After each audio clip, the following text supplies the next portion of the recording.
wafdiga madaxweynaha Soomaaliya Maxamed Cabdullaahi Maxamed Farmaajo ee soo gaaray magaalada Gaalkacyo maanta ayaa waxa si diiran garoonka diyaaradaha magaalada Gaalkacyo ugu soo dhaweeyay madaxweynayaasha dawlad goboleedyada Puntland iyo Galmudug mas'uuliyiin ka tirsan dawladda federaalka Soomaaliya iyo boqolaal shacab kuwaasi oo ruuxayay calanka Soomaaliya madaxweyne Farmaajo oo socdaal ku maray gudaha magaalada Gaalkacyo ayaa waxa halkaasi soo dhaweyntiisa si wadajir uga qayb qaatay shacabka ku nool magaalada Gaalkacyo intaasi kadib madaxweynaha iyo wafdigiisa ayaa waxa ay meel fagaara ah kula hadleen boqolaalkii shacabka ahaa ee soo dhaweeyay waxaana ugu horeyn soo dhaweeyay madaxweynaha dawladda federaalka Soomaaliya kuna soo dhaweeyay magaalada Gaalkacyo madaxweynaha dawlad goboleedka Puntland Dr. Cabdiweli Maxamed Cali Gaas waa maasantihiin reer Gaalkacyo aad iyo aad baad maasantihiin soo dhaweynta madaxweynaha quruxda badan soo dhawaada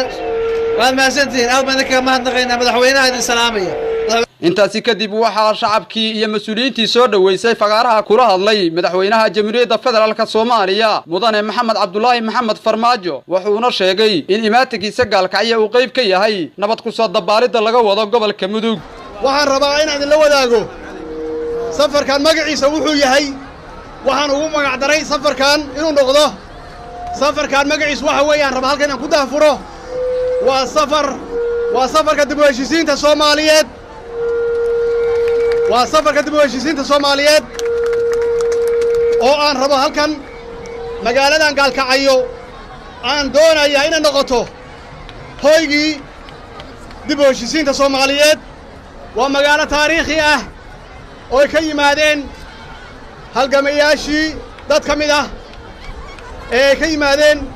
madaxdii qaranka soo maray intoodii badnayd waa magaalo taariikhi ah markaasi waxay ahayd hal magaalo ahayd oo dadkeedu ay walaalo yihiin waana ku soo celinayna insha Allah magaaladan inay noqoto meeshii dib u heshiisiinta Soomaaliya ka bilaaban lahayd hadduu Ilaahay yiraahdo waa mahadsantiin sida sharafta leh oo wanaagsan oo waaltinimada leh oo kalgacaltooyada leh oo Soomaalinimada leh oo midnimada leh aad noogu soo dhaweyseen insha Allah waxaan u nimid inaan xog wareysano